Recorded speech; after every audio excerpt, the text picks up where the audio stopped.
এখন পর্যন্ত সেই পর্যায়ে যায় নাই। অর্থাৎ সরকারি প্রোটোকল পাওয়ার জন্য সরকারের একটা আইন কানুন আছে, কিন্তু সেই আইন কানুনের মধ্যে না পৌঁছা পর্যন্ত দেখা যায় আমরা সরকারি প্রোটোকল গুলি সেই অনুযায়ী দিচ্ছি। আমি জানি না দেশের কোন ল এই আইন ঠিক আছে কি নাই, এটা আমি বোধগম্য না, এর জন্য আমি জানি না আগামী প্রশাসন কি কোনোদিকে ঝুঁকে যায় কি যায় না, সে ব্যাপারটা আমরা সন্দিহান। এর জন্য আমি বর্তমান অন্তর্বর্তী সরকারকে বলবো, প্রশাসনকে বলবো যে দেখেন, মানুষ চাতক পাখির ন্যায় আগামী নির্বাচনের দিকে তাকিয়ে আছে, মানুষ ভোট দিতে চায়।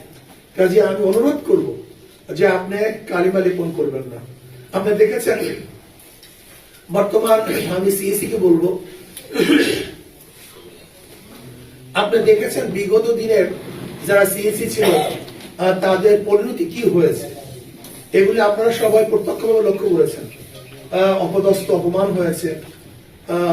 আমি চাই না ভবিষ্যতে কোন সিএসি এইভাবে মবের আওতাধীন চলে আসুক, তাদের ব্যাপারে মব সৃষ্টি করা হোক, আমরা চাই না। তারা শ্রদ্ধা ভাজন আমাদের লোক, তারা শ্রদ্ধার সাথে থাকবে, সম্মানের সাথে থাকবে, এটা আমরা চাই। কাজে আগামী নির্বাচনে যেন কোনো অবস্থাতেই পেশি শক্তি ব্যবহার করা না হয়, কালো টাকার সরাসরি না হয়, কেউ কাউকে হুমকি ধমকি দিতে না পারে। এর জন্য আমি সাংবাদিক বন্ধুদের বলব, আপনারা হলো এদেশের মুখপাত্র, আপনারা এদেশের কণ্ঠ, আপনারা এদেশের মানুষের আবেগ, আপনারা এদেশের মানুষের বিবেক। আমি মনে করি যে দেশের সাংবাদিকটা নিরপেক্ষ হয় সেই দেশ কোনো অবস্থাতে বিপক্ষে যেতে পারে না। যে দেশের সাংবাদিকরা নিরপেক্ষ হয় সে দেশ সুষ্ঠু এবং সুন্দরভাবে চলতে পারে। কিন্তু সাংবাদিকরা যখন নিরপেক্ষতা হারিয়ে ফেলে তখন সেই দেশ আর ভালো চলতে পারে না। এর জন্য আমি আমার সাংবাদিক বন্ধুদেরকে বলবো, আল্লাহর ওয়াস্তে অনুরোধ করবো, আসুন না, আমরা বিগত দিনে বহুত কিছু করেছি এবং তার পরিণতি দেখেছি।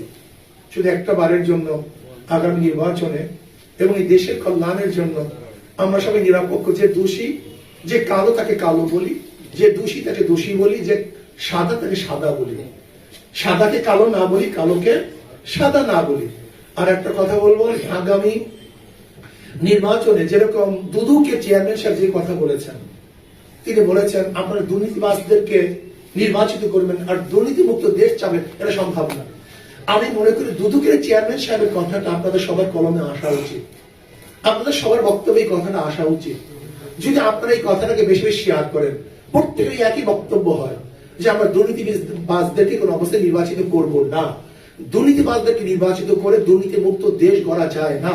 যদি আপনারা আপনাদের